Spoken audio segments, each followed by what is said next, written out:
Ką čia valgai, Barbarytė? Ledus. Kokio skonio? Manginė. Ar skaniau nei parduotuviai? Taip. Vasara baigėsi, tačiau ledų ragauti norisi visada.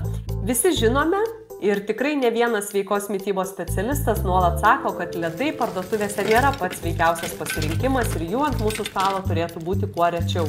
Aš tau išduosiu receptą, kuris yra tik iš 3 ingredientų. Tau reikės šaldytų mangų 500 gramų, 250 gramų maskarponės sūrio ir 100 ml agavų sirupo. Viską sutrinti iki vienalytės masės. Galima tą masę dėti į šaldytuvą, kad dar labiau sustingtų, arba tiesiog tiekti ir ragauti tiesiai iš gaminimo indo.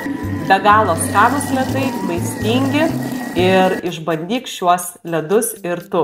Jeigu patiko receptas, spausk like, dalinkis su savo draugais, įsisaugok receptą ir rašyk komentare gaminsiu ir sek mano naujienas Sveikatai palankus LT.